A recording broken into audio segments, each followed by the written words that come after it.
Hi there, Davina Sharry is my name and I'm the founder and director at Powerful Parenting Australia. Thanks so much for taking the time out to watch today's video, and in fact any one of the videos in our series to help you with children's behaviour and all things children's behaviour management.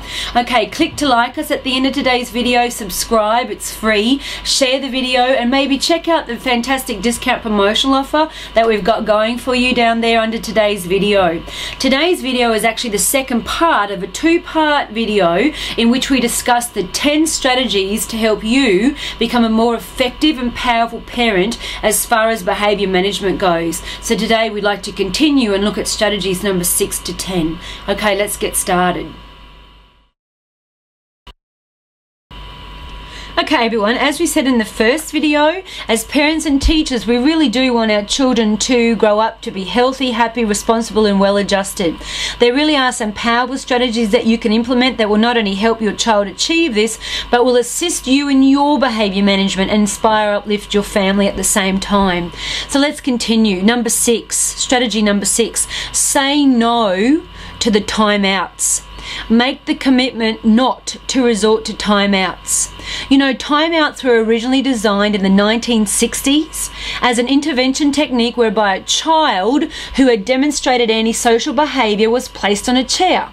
There they were supposed to reflect on their behaviour, modify their response and make changes to their behaviour for the future.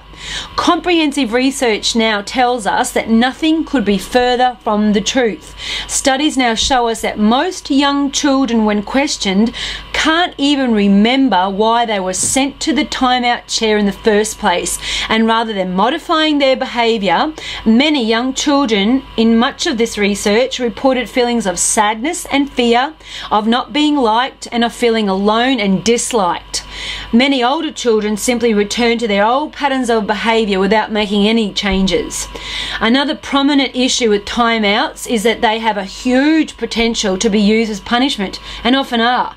Timeouts can be a negative experience for a child if the adult uses them to vent frustration, yell, or use accusing language. Anger and resentment can result if a child is on timeout and it's being used as a form of isolation, humiliation or punishment.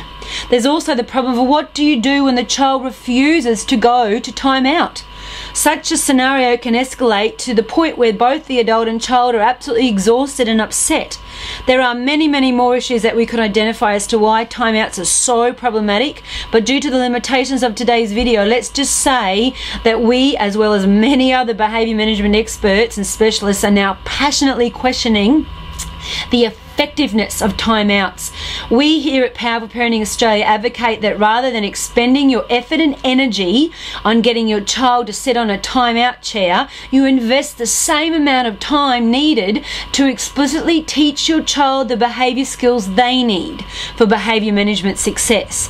And I'll give you a clue. The Powerful Parenting program will show you step by step exactly how to do this. Okay, strategy number 7.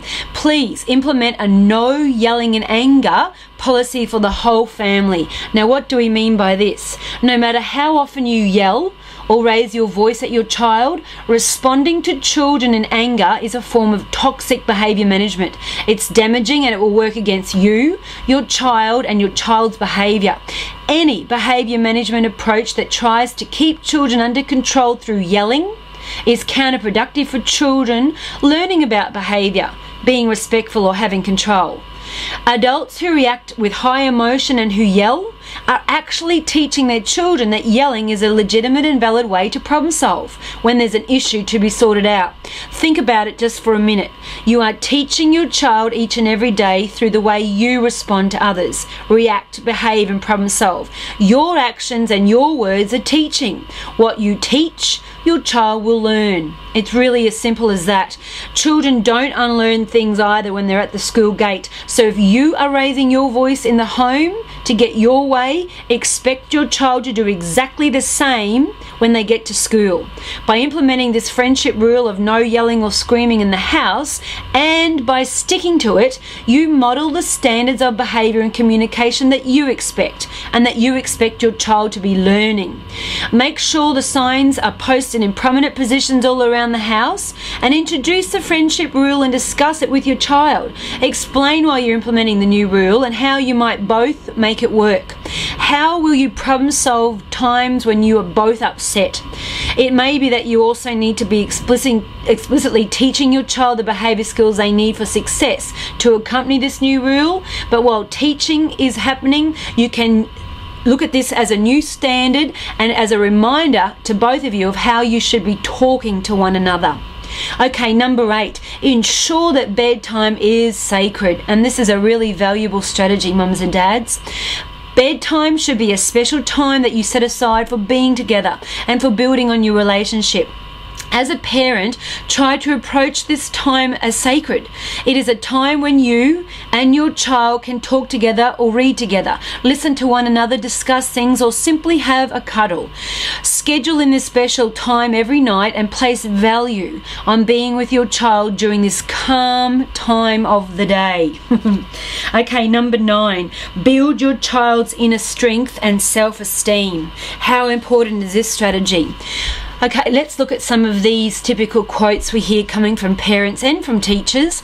Don't climb that fence, you'll fall and hurt yourself. Don't eat that, you'll get sick. Give me that, you'll break it. Put your jacket on, or you'll catch a cold. Don't go near the road, you'll get run over.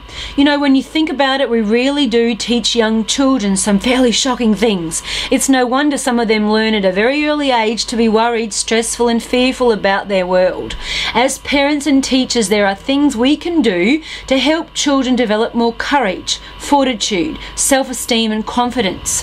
You know, children who develop a healthy self-esteem and confidence are likely to become socially and emotionally competent, capable of forming great friendships and meeting the challenges with assuredness and confidence. Children with high self-esteem and a strong sense of self are usually resilient and eager to work hard in order that they experience personal success. Children, however, with low self-esteem can feel inadequate and bruised on the inside. They can lack confidence and feel reluctant to try new things. Sometimes they give up on themselves very easily. They can seek approval from others, fear failure, lack courage and be anxious or hypersensitive. And some of them even suffer from feelings of very low self-worth. Life can be pretty tough for these little children. The thoughts and feelings of powerlessness, inadequacy and hopelessness that underlie low self-esteem and low self-worth are destructive and can really block a child's ability to move ahead developmentally, emotionally, socially and academically. So, this is what we want you to do. Make a list of the things that you can do regularly and explicitly to teach your child they are capable, they are strong, confident and deserving. The way you communicate is a very good place to start. When giving your child feedback, avoid the empty good girl and good boy comments and give your child explicit feedback to help push them forward and build their self-esteem. This is an example. This is easy for you to do because you are learning to be a big girl. All big girls can carry one shopping bag inside. It's what all the big kids can do. Come and help me because you are a big girl now who knows how to do this all by herself. Or perhaps this example, look at the way you solve this problem calmly by yourself. You really are getting stronger and stronger at solving problems independently, just like the big boys do. There is such a huge difference between this type of explicit feedback and simply saying, good girl, or well done. For an extensive list of practical ways to further help your child build their self-esteem and develop a healthy, positive inner voice, you can refer to the Powerful Parenting Program.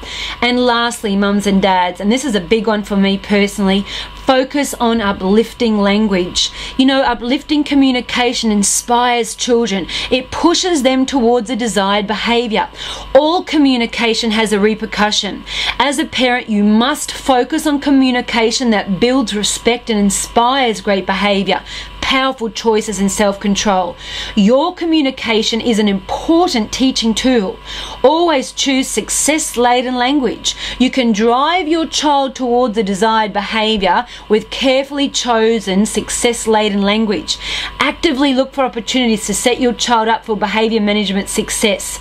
No matter what is occurring or has occurred, use your words to inspire your child.